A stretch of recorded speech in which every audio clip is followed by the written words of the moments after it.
Bismillahirrahmanirrahim. Assalamualaikum warahmatullahi wabarakatuh. Waalaikumsalam warahmatullahi wabarakatuh. Puji dan syukur kita panjatkan ilahi Rabbi karena berkat rahmat dan karunia-Nya kita dapat bersuap pandang bertatap muka di tempat yang insya Allah yang jadi barokah buat kita. Salawat serta salam semoga senantiasa dilimpahkan ke Habibana wa Nabiyyina Muhammad sallallahu alaihi wasallam, para keluarganya, sahabatnya tentunya, dan insya Allah kita yang senantiasa taat padanya mendapat syafaat yang maha. Amin ya Allah ya Rabbal alamin.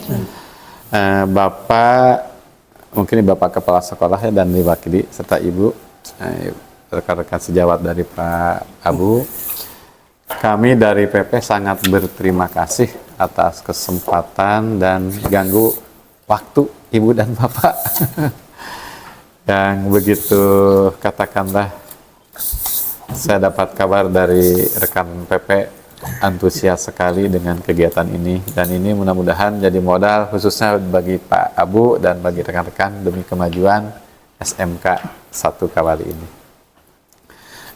Ibu dan Bapak, dalam kesempatan ini kita akan mencoba mengupas visi dan misi guru penggerak nanti yang akan disampaikan oleh Pak Abu selaku calon guru penggerak.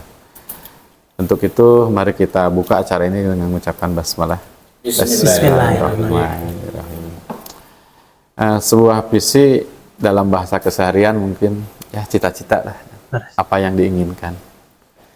Namun saya yakin di SMK ini sudah memiliki visi dan misi yang sudah mumpuni, karena memang sekolah kejuruan khusus itu punya standar gitu kan, standar operasional apa yang harus dilakukan, kemudian tentunya juga melalui manajemen yang sudah terakreditasi.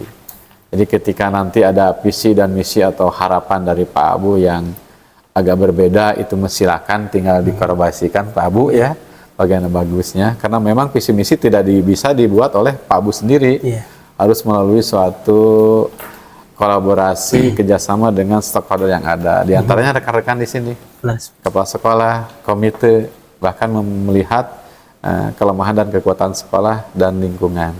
Nantinya masalah prasarana dan segala macam itu bisa dikerjasamakan, dipadukan. Bapak dan Ibu lebih mengerti lah tentang itu. Tak dapat tak banyak yang saya sampaikan, kita langsung saja ke paparan Pak Abu mengenai visi dan misi, dan mengenai teknik, mau pembukaan dulu atau bagaimana, silahkan, karena beliaulah sekarang yang menjadi katakanlah subjek dari visi misi ini. Mudah-mudahan nanti di akhir season ada pendapat, ide, gagasan sehingga dapat memperkaya apa yang disampaikan oleh Pak Abu. Itu terima kasih saya. Selanjutnya Pak Abu, mangga diaturan. Atur nuhun Bapak. Bismillahirrahmanirrahim. Assalamualaikum warahmatullahi wabarakatuh. Waalaikumsalam warahmatullahi wabarakatuh. Alhamdulillahirabbil alamin. Allahumma sholli wa sallim wa barik ala Muhammad wa ala ali Muhammad. Atur nuhun Bapak PP ya, Bapak pengajar praktik Parato Sumping KSMK Negeri Hiji Kawali. Kalaresan ayeuna jadwal terakhir penginten abrinya Bapak. Mohon. Nah, jadwal terakhir, oke, hatur nuhun Bapak Ibu parantos sumpingan karena panggulam pribados anu dina dinten ayeuna bade ngadugikeun perkawis ieu panginten jasa di payun janten judul dina skenario anu aya dina LMS yang ada di LMS abdi punten hilap kedana gentos channel karena RCTI ya dina FM dina bahasa Sunda.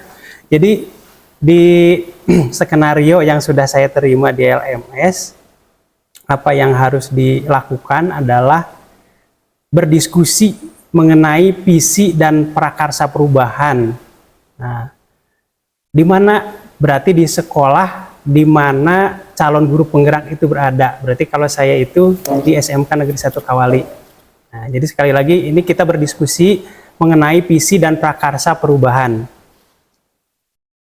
Nah, tadi sudah sebagiannya disampaikan oleh Bapak Yayan. Beliau menyampaikan poin yang pertama yaitu pengantar dan tujuan diskusi. Nah, kita langsung ke poin yang kedua, karena memang waktu sangat terbatas, kita usahakan tidak terlalu lama juga. Pertama durasi video penginten kedua penginten Bapak oge pilih sontenin aya nama tabu 12 oge tersdug luhur teh langsung cur hujan. Merumuskan kalimat rumpang kada teh Bapak Ibu. Nah, oke cuang ditingali Bapak Ibu harus dibagi ke abdi, sudah dibagi semuanya lembar. Di situ ada kalimat rumpang yang harus diisi. Nah, kalimat rumpang itu adalah kalimat yang belum selesai yang harus diselesaikan, itu kalimat rumpang. Itu, dan itu adalah tentunya saja mengenai visi kita terhadap siswa kita ke depan seperti apa. Nah, kita punya cita-cita, punya keinginan mengenai siswa kita ke depan, dan itu silakan Bapak Ibu nanti cantumkan di situ. Apapun yang ada di pikiran Bapak Ibu dari hati yang terdalam, kan visi itu seperti itu. Makanya kita lihat di poin berikutnya, kalau menurut KBBI, Kamus Besar Bahasa Indonesia, yang namanya visi itu adalah pandangan atau wawasan ke depan dan kemampuan untuk merasakan sesuatu yang tidak tampak melalui kehalusan jiwa dan ketajaman penglihatan, itu visi. Gitu. Nah, sedangkan nanti ada kata-kata prakarsa perubahan, kalau bahasa lainnya sebutnya inisiatif. Inisiatif perubahan ke depan. Gitu. Itu namanya prakarsa perubahan. Nah, Bapak Ibu, bisa dilihat di kertas yang saya bagikan, itu di situ sudah tercantum kalimat rumpang. Di mana poin yang pertama adalah kita memimpikan murid yang titik-titik. Nah, Bapak Ibu teh memimpikan murid kita ke depan itu yang seperti apa? Mangga diseratkan supaya enggal tidak usah berpikir lama karena sudah ada di hati masing-masing sebetulnya. Itu diseratkan, bebas. Ya.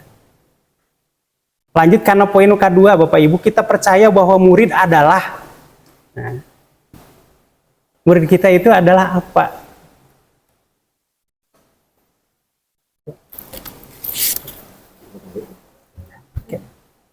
Gak dua pulpen, enggak? Nyanak pulpen teh? Nah, Ibu ikan kak Ibu.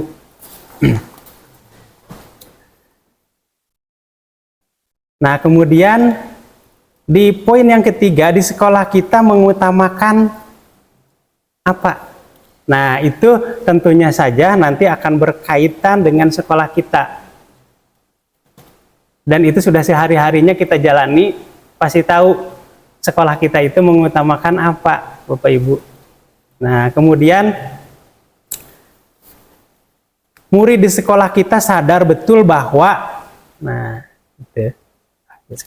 Non. Ya.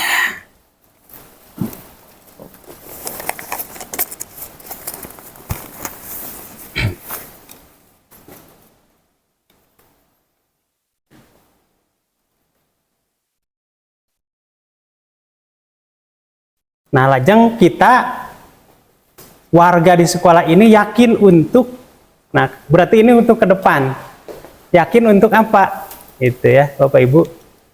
Dan selanjutnya kita dan warga di sekolah ini paham bahwa itu sebetulnya Bapak Ibu bebas ya, silakan, enggak. Dan tidak usah panjang-panjang sebetulnya, tidak usah panjang-panjang kalimat rumpang ini, tidak usah panjang lebar. Yang penting kalimatnya mengena dengan apa yang diinginkan, yang dipikirkan dari hati terdalam Bapak Ibu. Karena ini adalah visi, mimpi, cita-cita Bapak Ibu ke depan mengenai anak-anak dan sekolah kita. Nah, seperti itu.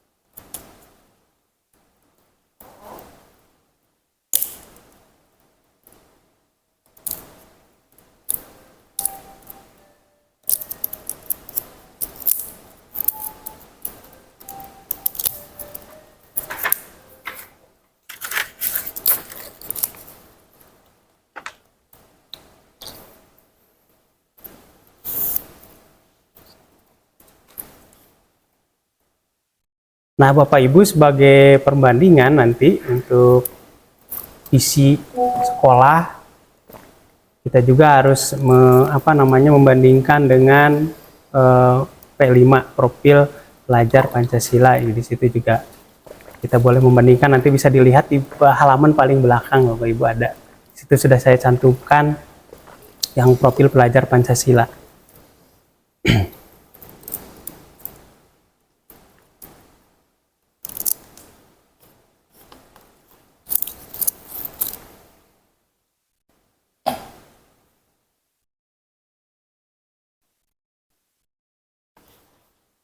Nah, saya yakin ketika Bapak Ibu membuatkan kalimat rumpang ini dari dalam hati, maka itu akan terpatri di dalam hati Bapak Ibu semua. Dan itu adalah cita-cita Bapak Ibu semua yang kita berusaha sekuat mungkin untuk bisa direalisasikan.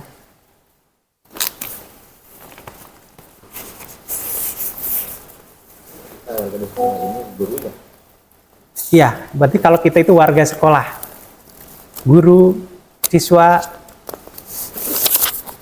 tata usaha, kepala sekolah, warga kita.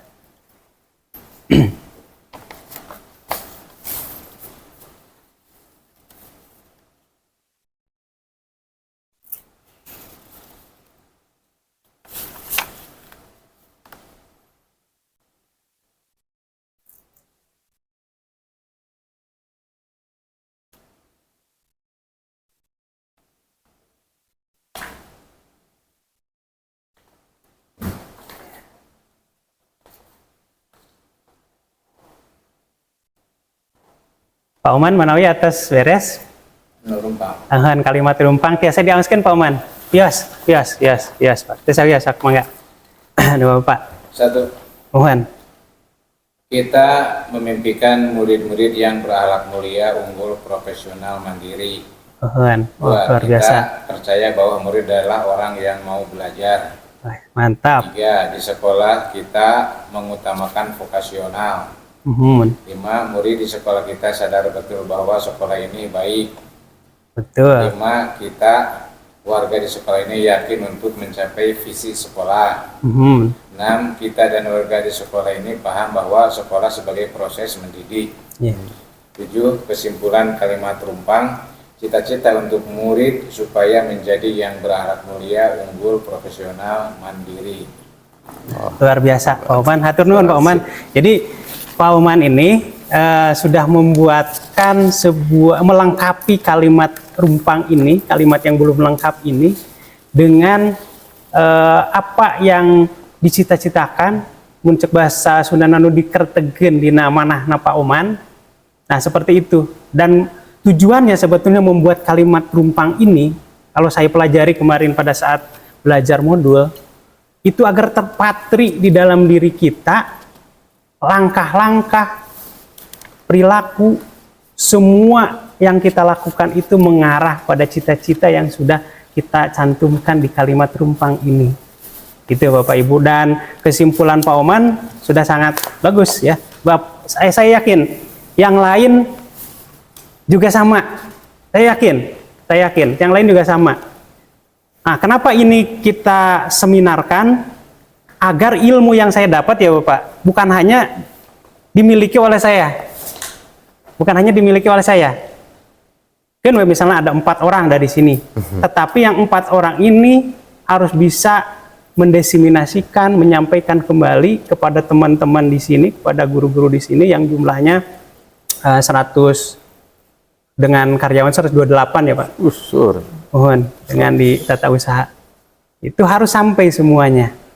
Nah, tetapi karena keterbatasan, kita baru sebagian. Tapi rencana kemarin, waktu diseminasi dengan Bapak Kepala Sekolah, silahkan lakukan secara bertahap nanti ke depan. Tetapi kalau sekaligus karena akan mengganggu waktu pembelajaran, ya seperti itu. Ya nanti kalau bisanya 15-15, ya 15 orang. Nah, itu. Aya nusanes Manawi, Bu Yayu pada dibacakan, atau lebih cekap diwakili ku Pak Oman. Cekap diwakili ke Pak Oman. Mirip ya. Kita yakin ya. Yang penting Bapak Ibu. Iya. Seperti itu ya Bapak Ibu. Jadi kalimat terumpang itu. Nah kalau begitu tadi sudah diwakili saja ya, satu aja lah ya Pak Oman, dan sudah ada nanti untuk didokumentasikan. Tergambar ya. Nah, sudah tergambar. Kita lanjut ke yang lain ya Bapak Ibu. Sekarang kita lihat visi SMK Negeri 1 Kawali. Ini semuanya sudah pada tahu. Ya. Terwujudnya lulusan yang berakhlak mulia, unggul, profesional, mandiri, dan berdaya saing global.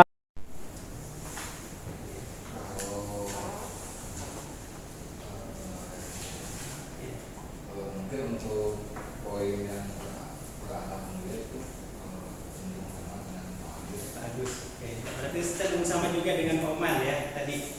Ya. Cuma jika harus ada yang disesuaikan mungkin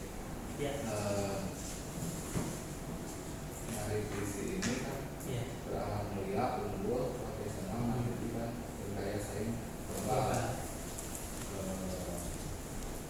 Kalau tadi berdaya saing global itu masuk ke profil pelajar Pancasila berkebinekaan global, terus mandirinya juga ada, maka kritis juga nantinya ke profesional, kreatif, bisa masuk ke unggul dan profesional. Ini yang gotong royong. Yang gotong royong muncul di sini. Jadi mungkin kalau menurut versinya Pak Denny itu ada satu hal yang masih mengganjal di Pak Denny di visi sekolah itu. Kalau menurut profil pelajar Pancasila ada gotong royong kok muncul di situ. Seperti itu. Nah sebetulnya karena ini adalah nanti visinya yang dibuat oleh versinya Pak Denny, silakan saja kalau mau dimunculkan di situ dimunculkan. Berarti itu nanti menambahkan Pak Denny itu menambahkan. Tapi sekali lagi bukan berarti mengubah visi sekolah yang sudah ada. Tetapi bisa diusulkan 3 tahun ke depan nanti untuk ditambahkan seperti itu. Dari ibu-ibu menawi ayah kita lihat ya, sudah cukup berarti ya, sudah cukup. Nah kesimpulannya sekarang kita berkata ke kesimpulan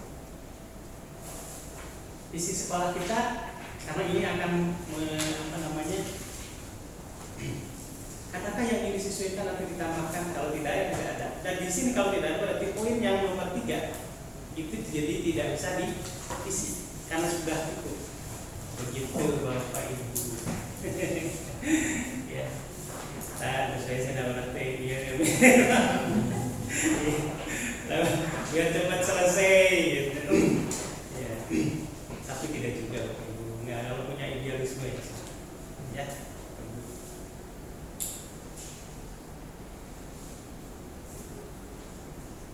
Nah sekarang Bapak Ibu supaya kita lebih meningkat waktu kita, ya, yang itu silahkan diisi sesuai dengan, tidak usah panjang-panjang Bapak Ibu, karena sebetulnya itu saja memperbaiki. Mungkin ada beberapa kata yang harus ditambahkan kalau memang harus, kalau enggak ya tinggal di strip aja sebetulnya.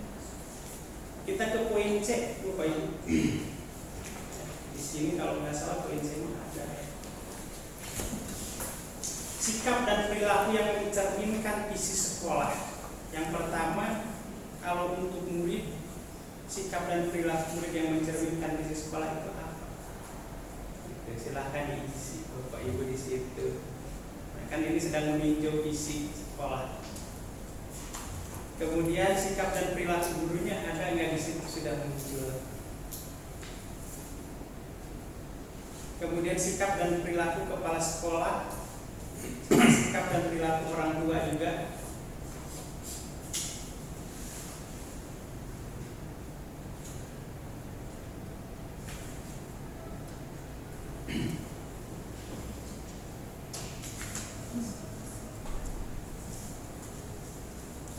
Itu silakan Bapak Ibu. Jadi tidak usah wah harus bagaimana gitu. Yang terlintas di Bapak Ibu, yang sudah terlihat sehari-hari, tinggal dituliskan. Itu semuanya ya? Iya, tidak harus semuanya, tidak harus semuanya. Sudah ada soalnya itu. Iya. Yang mewakili sudah ada. Ya, seperti yang mandiri sudah ada. Ya, betul Pak. Seperti itu. Karena kalau untuk semuanya memang susah Pak.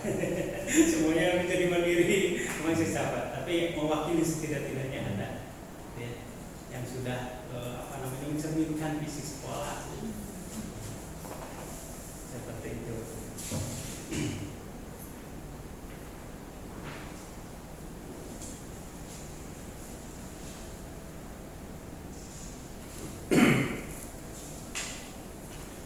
Kita nanti perlu dokumen ini ya, perlu dokumen ini hasil kita berdiskusi, hasil kita bermusyawarah, yang mungkin kurang lebih jadinya 1 jam Pak. Kurang lebih 1 jam. Mudah-mudahan itu memorinya datanya masih ada ya? Digantas Pak kalau iya. Kalau yang tadi gimana? Baterainya habis. Oh, ya nggak apa-apa. Tapi tersimpan kan yang tadi? Tersimpan Pak. Tersimpan, ya nggak apa-apa, nanti disambung.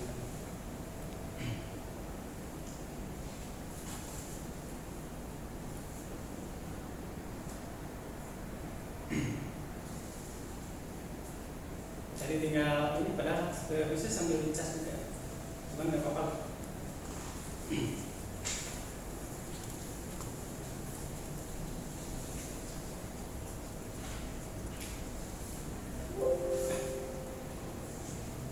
Jadi SMS ada tidak?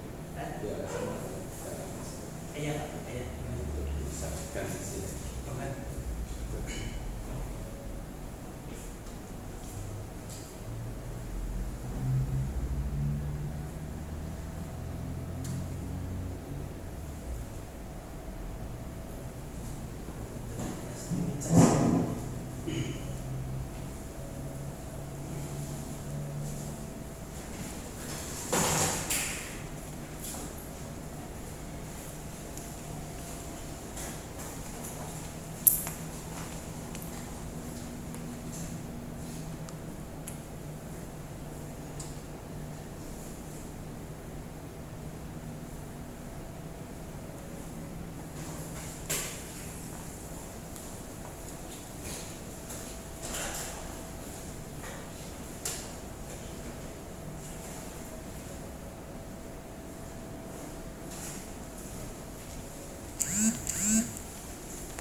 Ada telepon.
Atas poinnya, Bapak Ibu, poin yang C itu adalah bagaimana sikap murid, sikap guru, sikap kepala sekolah, dan sikap orang tua yang mencerminkan visi yang sudah dirumuskan.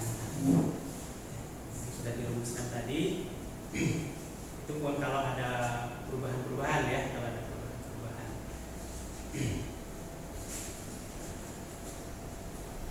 Nah, kita lanjut sekarang ke yang tadi prakarsa perubahan atau inisiatif perubahan yang untuk memajukan mewujudkan perilaku siswa yang mencerminkan visi yang sudah dibuat, visi yang sudah ada. Inisiatif kita ke depan itu seperti apa? Jadi ide-ide ya, ide-ide, gagasan-gagasan kita ke depan agar perilaku yang mencerminkan visi sekolah itu bisa terwujud. Nah, maka di situ dibantu ada 4 poin pertanyaan Bapak Ibu yang bisa Bapak Ibu jawab, tidak usah terlalu panjang, ya. Silakan sesuai dengan apa yang terpikirkan, sesuai apa yang diinginkan oleh Bapak Ibu. Apa inisiatif perubahan yang dapat dilakukan secara bersama untuk mencapai visi sekolah. Terus yang kedua, apa saja kolaborasi yang dapat dilakukan oleh guru, orang tua, kepala sekolah untuk mewujudkan visi sekolah.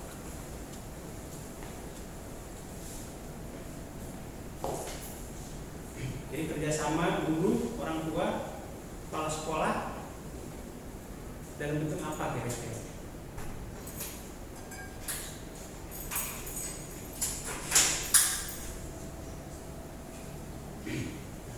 Misalnya nanti di poin 3 itu, kalau Pak Agus mau ingin ada satu kegiatan di mana guru, orang tua, kepala sekolah itu berkolaborasi dalam satu kegiatan. Misalnya di kegiatan wakil pelajar Pancasila itu yang proyeknya gimana gitu. Bisa mengkolaborasikan. Kan selama ini hanya guru dan siswa ya. Belum sampai mengkolaborasikan dengan orang tuanya.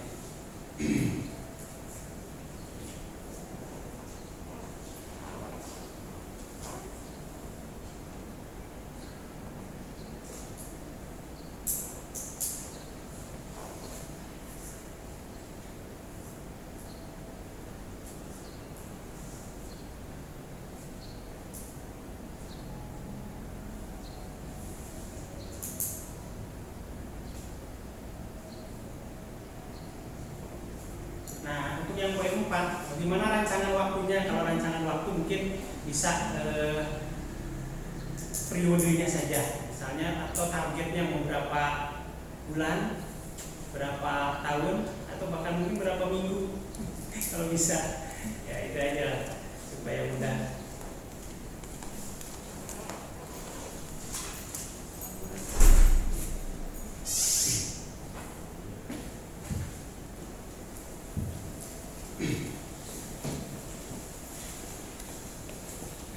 Sambil foto juga tidak. Untuk itu berarti termasuk ya mikrofon. Kamu harus pakai open kamera. Jadi kapan? Pas lagi coaching. Lagi itu ya. Agak TR. Lumayan aja ada. Apa 300 ya, Pak? 300 aja. Jadi udah hampir mencukupi seharian. Oke, ibu jangan ini Pak Aris kosong. Jangan sampai tanggal lama jadi tanggal iraha ya. Saya kan tiket ke Konvoy. Canggih bisa. Nah, jadi Bapak Ibu mungkin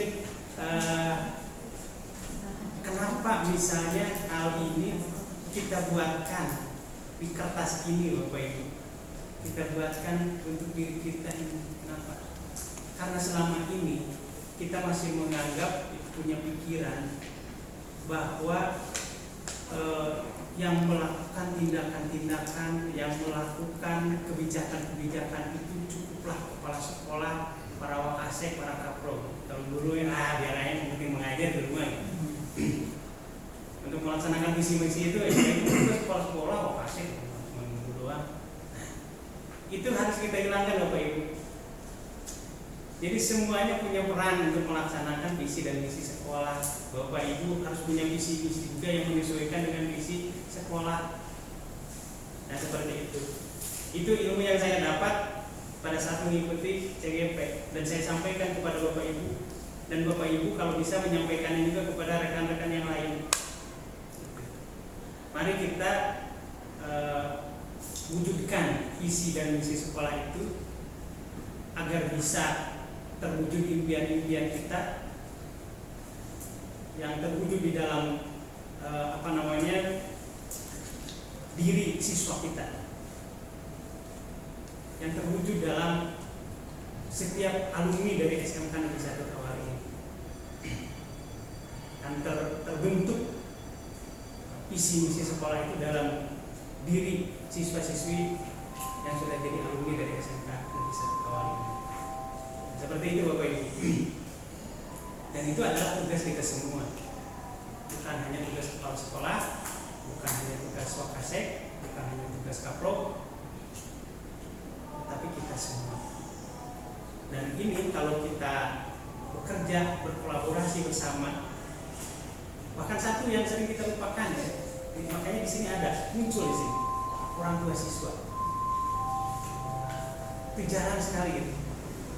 Padahal penanganan anak ya nanti di BK ya Koman, itu kita sering sekali menangani anak-anak yang perlu penanganan khusus, dan itu banyak kaitannya dengan orang tua.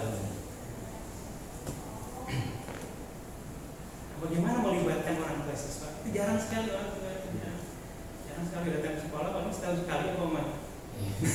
Kalau kita lagi butuh sesuatu bangun.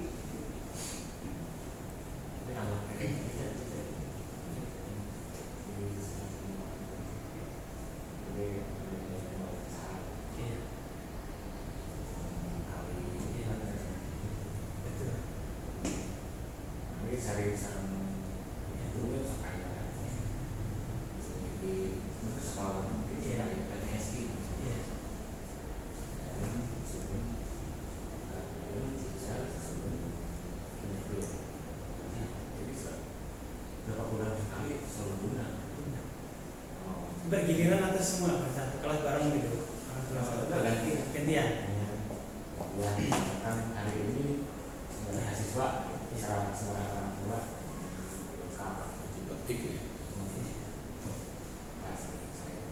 Nah itu yang belum ya di kita ya Paman.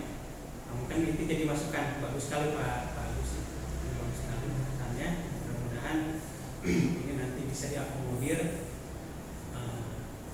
Kebetulan ini Pak Koordinator BK, Koordinator BK tahun kemarin Bapak ini di kesiswaan, nah, sekarang sudah mendekati pensiun ya Pak. Sudah silakan.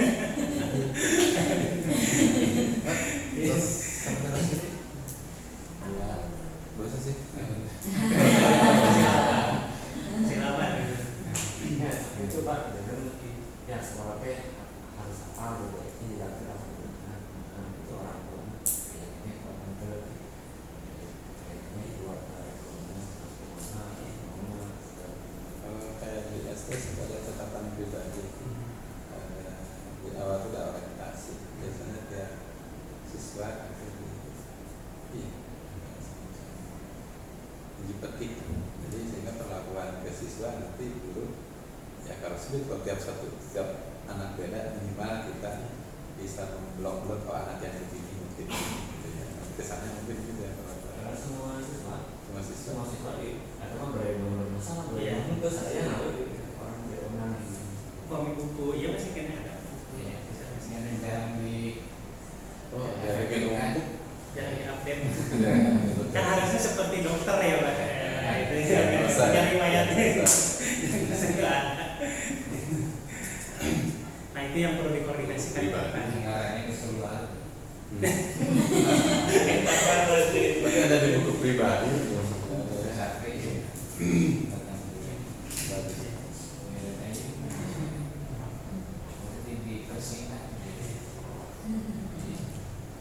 Tapi bisa ya nanti ke depan mungkin baru kelas itu diagendakan seperti tadi usulannya Pak Agus, karena memang selama ini kan hanya pada ketemu itu pada saat pembagian rapor itu pun ada yang tidak diambil oleh orang tuanya. Jadi saat itu 2 kali Pak Intan.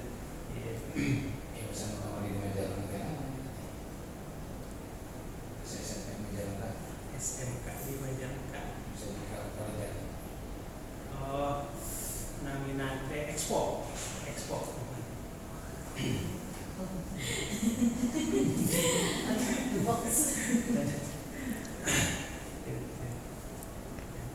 betul sekali ya Pak.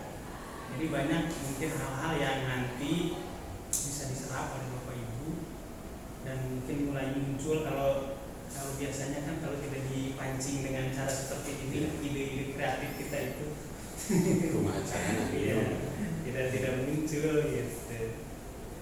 Nanti akan muncul.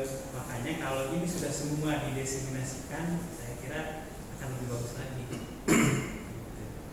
Dan nanti akan banyak usulan-usulan tentunya saja yang positif kepada Bapak Kepala Sekolah. Kalau semakin banyak yang mengusulkan, ya kekuatannya makin besar dan semakin mungkin untuk direalisasikan daripada yang kekuatannya kecil.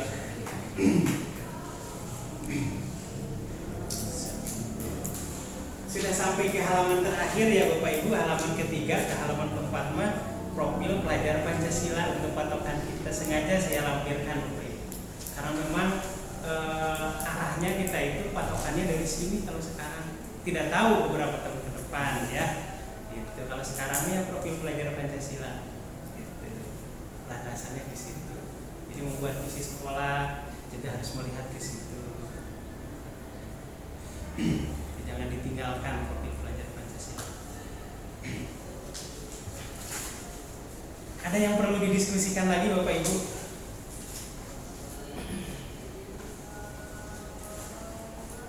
Pak Deni, ada yang perlu didiskusikan?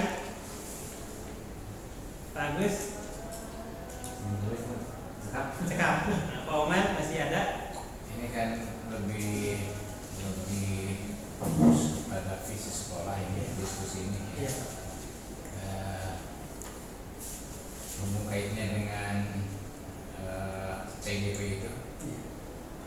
Sekarang diskusi dengan yang lebih terfokus pada visi sekolah. Hubungannya dengan CGP itu bagaimana itu? Jadi bisa dikatakan kenapa sekarang pemerintah ada program pendidikan guru penggerak. Salah satunya adalah melihat bahwa sekolah-sekolah itu dalam beberapa hal mandek melakukan perubahan-perubahan yang sangat radikal, yang sangat signifikan di dalam dunia pendidikan. Nah, salah satu yang sudah didesimasikan kemarin adalah mengenai budaya positif di sekolah. Mungkin Bapak merasakan sendiri bagaimana guru-guru dalam menangani siswa, ya seperti itu. Dan itu sangat jauh sekali dengan yang diinginkan oleh program guru penggerak ini tentang bagaimana menangani masalah permasalahan anak. Yaitu guru itu harus berperan sebagai manajer dengan menggunakan metode restitusinya. Karena yang diinginkan adalah perubahan anak secara terus-menerus, secara konsisten, bukan perubahan sesaat. Sementara kita itu masih berpikir yang penting anak itu kelihatannya bagus, seragam dimasukkan dengan cara ya seperti tadi, kalau melanggar kita hukum dan anak itu akan seperti itu. Ketika ada guru baju dilebetkan, engke guru melengsa kedik, keluarkan deh. Karena bukan kesadaran intrinsik, tapi kesadaran ekstrinsik karena adanya paksaan dari aturan sekolah. Nah, jadi selanjutnya kan ini perubahan ya. Perubahan seperti apa yang diprogramkan oleh calon guru penggerak itu? Nah, yang pertama yang kemarin ya mengenai harus mengubah pola pendekatan terhadap penanganan siswa, yaitu guru harus berperan sebagai manajer yang biasanya sebagai penghukum, sebagai pencatat ya, kemudian sebagai pemberi rasa bersalah yang kemarin itu. Kita harus mengubah pola tindakan guru itu harus sama, nanti itu guru itu sebagai manajer dengan menggunakan metode restitusi. Itu yang pertama. Kemudian perubahan yang kedua adalah cara berpikir atau mindsetnya, yaitu dengan bagaimana guru itu terlibat secara langsung mewujudkan visi sekolah. Yang selama ini guru itu seolah-olah tidak ikut terlibat. Sudahlah tidak ikut terlibat dalam proses pembuatannya karena sudah diwakili oleh misalnya Kapro. Saya ingin menanyakan pidato Nadiem Makarim. Assalamualaikum warahmatullahi wabarakatuh.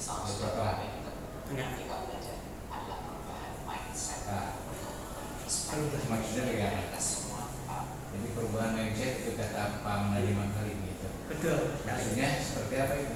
Jadi perubahan mindset itu perubahan pola pikir, paradigma berpikir guru. Nah, di mana paradigma berpikir guru itu masih menggunakan pola-pola lama dalam mendidik anak, dan kita harus mengubah. Salah satunya ada yang baru dipelajari pada modul yang kedua sekarang, Pak. Jadi pembelajaran berdiferensiasi. Nah, itu saya juga belum dapat ilmunya, jadi belum bisa mendefinisikan kepada Bapak. Tapi yang sudah didapat itu tentang yang tadi, Pak, perubahan paradigma dalam menangani permasalahan anak. Ya, kemudian yang kedua tentang bagaimana semua guru berperan dalam mewujudkan visi sekolah. Yang tadinya tidak pernah mau terlibat, tidak pernah ikut campur, akhirnya itu mah urusan para gedean pernah terima ngajar. Ayo nama kedah ngiring terlibat. Nah, baru dua itu yang saya sudah dapatkan, Pak. Jadi sebenarnya mindset seperti apa itu yang konkretnya itu, yang ingin dirubahnya itu, ya. Untuk modul berikutnya itu. Nah, yang modul berikutnya adalah pembelajaran berdiferensiasi. Jadi setiap siswa itu adalah pribadi yang unik, yang berbeda-beda karakternya, berbeda-beda kemampuannya, dan sekarang guru itu menyamaratakan dalam di kelas itu semuanya disamaratakan, padahal mereka itu pribadi yang unik dan berbeda-beda. Kalau nanti sudah dapat ilmunya, pembelajaran itu harus berdiferensiasi.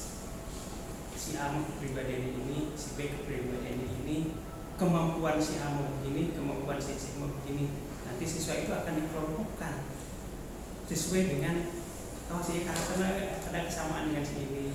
Nah, berarti BK nanti akan sangat berperan dalam itu, Pak, untuk yang masalah karakter kepribadian. Tapi guru akan memilah-milah dalam tingkat kompetensi, tingkat kemampuan. Analisis diagnosis ya. Nah, jadi nanti kan ada asesmen.